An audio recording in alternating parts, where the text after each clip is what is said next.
Hello friends, मैं आपकी दोस्त सुधा सिंह दिव्यांगम चैनल से आप सबका स्वागत करती हूं और आशा करती हूं आप लोग स्वस्थ होंगे। तो फ्रेंड्स, आज मैं एक नई कहानी लेकर हाजिर हूं, लालच। जी हाँ, जिसके लेखिका हैं अनिला द्विवेदी तिवारी जी। और मुझे ये जबलपुर मध्य प्रदेश से हैं और बहुत ही प्यारी, बहुत ही खूबसूरत सी स्टोरी इन्होंने लिखी है। और जैसे ही मुझे ये स्टोरी मिली, मैंने सोचा मैं आप लोगों तक ये स्टोरी ज़रूर पहुंचाती हूं। तो फ्रेंड्स, मैं स्टोरी शुरू करती हूं। सच में बहुत ही प्यारी स्टोरी है और आप लोग भी सुनेंगे तो आप लोग एग्री करेंगे। ये स्टोरी है लालच। जी हाँ, तो मैं स्टोरी सुनाती हूँ। सुनिधि आयकर विभाग में प्रथम श्रेणी अधिकारी थी, लेकिन उसका एक दुर्बल पक्ष था कि वो दिव्यांग थी। वो पढ़ाई लिखाई और घर के कामों में दक्ष थी। उसका चयन भी उसकी योग्यता के आधार पर हुआ था। उसकी विकलांग कोटे का उसने कभी भी उपयोग नहीं किया था, क्योंकि वो एक स्वाभिमानी लड़की थी और वो नहीं चाहती थी कि वो कभी भी किसी की अनुकंपा की खैरात में कुछ हासिल कर सके। वो हर एक चीज़ अपने दम पर हासिल करना चाहती थी।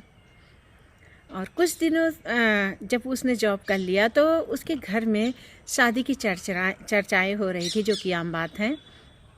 लेकिन शादी जैसे मामले में उसके ऊंचे ओहदे होने के बावजूद भी उसका अपाहिज होना उसके आड़े आ रहा था। लेकिन एक दिन उसके पिता के बहुत अच्छे मित्र सपत्नी उसके घर आए। सुनिधि का हाथ उन्होंने अपने बेटे के लिए मांगा, जिन्हें सुनिधि भी बहुत अच्छी तरह से जानती थी। वो उन्हें अंकल और आंटी कहकर बुलाती थी। परिवार से भी उनके बहुत अच्छे संबंध थे। दोनों परिवार एक दूसरे का बहुत मान सम्मान करते थे। दोनों परिवारों की रजामंदी और सुनिधि एवं शेखर की हाँ के मिलते ही सुनिधि की शादी शेखर से हो गई। सब कुछ ठीक ठाक चल रहा था। शादी के बाद सुनिधि और शेखर घूम फिर कर वापस आ गए थे। सुनिधि ने दोबारा से अपना ऑफिस ज्वाइन किया। एक दिन उसकी तबीयत कुछ ठीक नहीं लग रही थी, अतः उसने ऑफिस से वो जल्दी घर आ गई। तब उसने अपनी सास को फ़ोन पर किसी से कहते हुए सुना, अरे पागल हुई हो, लूली लंगड़ी लड़की से शादी क्यों मैं अपने बेटे की करवाती? वो तो लाखों में कमाती है। अब कमाएगी वो और ऐश हम लोग करेंगे, वरना हम अपने बेटे की शादी इससे थोड़ी ना करवाते। अरे दोस्ती यारी अपनी जगह है, पर शादी ब्याह अपनी जगह है। ये सुनते ही सुनिधि के दिल और दिमाग पर तो झाड़ू फिर गया। वो इतनी सुंदर छवि अपनी सास के मन में बसाई हुई थी। उस दिन से वो और अधिक सतर्क रहने लगी। ये सोचकर कि करना तुम लोग मेरे पैसों पर राज, भूखे भेड़ियों। और उसने अपने विकलांग होने का यहाँ पर फ़ायदा उठाया। उसने अपने विकलांग होने का उपयोग करके अपने माता पिता के शहर में अपना ट्रांसफ़र करवा लिया। अतः उसकी सास के लालच पर झाड़ू फिर गया। तो फ्रेंड्स, अनिला द्विवेदी तिवारी जो जबलपुर मध्य प्रदेश से हैं, उनकी ये स्टोरी पढ़कर मुझे सच में बहुत अच्छा लगा।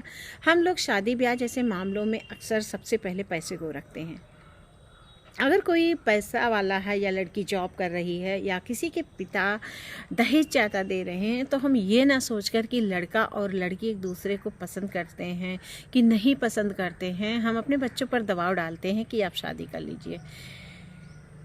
और ये भी नहीं सोचते हैं कि जो हम लोग तो पैसों के लिए कंप्रोमाइज़ कर रहे हैं, लेकिन लास्ट में उन्हें उस लड़के और लड़की को हमेशा कंप्रोमाइज़ करना पड़ेगा। तो हम ये चीज़ें नहीं सोचते हैं और पैसे की लालच में आकर शादी जैसे पवित्र बंधन में दोनों को बांध देते हैं। यहाँ तो सुनिधि विकलांग थी और वो जॉब कर रही थी, लेकिन कभी कभार ऐसा होता है कि पैसों के बल पर अगर लड़की सांवली है, लड़के को नहीं पसंद है, उसके बाद भी पैसा अगर ज़्यादा मिल रहा दहेज में, तो माँ बाप क्या करते हैं, वो शादी फिक्स कर देते हैं और लड़के पर दबाव डालते हैं शादी करने के लिए। लास्ट में क्या होता है कि वो दोनों मियाँ बीवी में तकरार होता है और शादी टूटने के कगार पे आ जाती है। या कभी कभार ऐसा होता है लड़के को कोई और लड़की पसंद है, लेकिन दहेज ज़्यादा मिल रहा है, इस वजह से माँ बाप किसी दूसरी लड़की से शादी करा देते हैं। और यहाँ पर भी यही हाल होता है। धीरे धीरे वो रिश्ता कमज़ोर होता जाता है। दोनों में बहसबाजी, या जब लड़के को नहीं लड़की पसंद है उसके बाद वो उस लड़की को वो इज्जत और वो प्यार नहीं दे पाता है, तो धीरे धीरे वो बहसबाजी और रिश्ता टूटे के कगार पे आ जाता है। तो फ्रेंड्स, मैं बस यही रिक्वेस्ट करना चाहती हूँ कि अगर आपके बेटे को, सबसे पहला तो आपका बेटा, अगर आपके बेटे को वो लड़की नहीं पसंद है या आप पैसे की वजह से कंप्रोमाइज़ कर रहे हैं इस तरह के, तो प्लीज़ मत कीजिए, क्योंकि इससे नुकसान लड़के का भी होता है और लड़की का भी होता है। आप किसी भी लड़की को देखने जाइए, उसे पूरे मन से अपनाइए, ना कि पैसा देखिए, ना कि और कुछ देखिए, रूप रंग देखिए, जो भी है। आपको लगता है कि वो लड़की सही है तो आप उसको कंप्रोमाइज़ करके नहीं, पूरे मन से अपनाइए। और किसी भी लड़की की ज़िंदगी ख़राब मत कीजिए इस तरह। और नहीं पसंद है तो आप बना कर दीजिए, वो उससे थोड़ी देर के लिए कष्ट होगा, लेकिन उससे भी अच्छा हो सकता है, उसे जीवन साथी मिल जाए जिससे उसका ये कष्ट दुख भूल जाए इंसान। ये कष्ट सही है, लेकिन शादी के बाद छोड़ना वो कष्ट बहुत गलत है। तो फ्रेंड्स, सर की मैम की ये कहानी यहीं पर ख़त्म होती है, और आशा करती हूँ आप लोगों को बहुत ये कहानी पसंद आएगी, क्योंकि सच में ये कहानी बहुत अच्छी है। और अगर मेरी कहानी पसंद आती है तो खूब ढेर सारा लाइक कीजिएगा, ढेर सारा व्यू दीजिएगा, ढेर सारा कमेंट कीजिएगा। और मैं अभी छठ घाट से आई हूँ, तो मैंने ऐसे ही वीडियो बना दिया। आज छठ पूजा थी, आप सबको छठ पूजा की ढेर सारी बधाइयाँ। और सच में छठ पूजा बहुत अच्छा लगता है। मैंने थोड़ी देर लाइव भी किया है, तो आप लोग अगर हो सके तो दिव्यांगा पर वो लाइव भी देखिएगा। मुश्किल से शायद 30 मिनट का लाइव है, क्योंकि मैंने पहले ऑन कर दिया था। इस वजह से थोड़ा सा तो आप आगे बढ़ के देखेंगे तो बहुत अच्छा है। छठ घाट का मैंने पूरा लाइव किया है, आप लोग ज़रूर देखिएगा।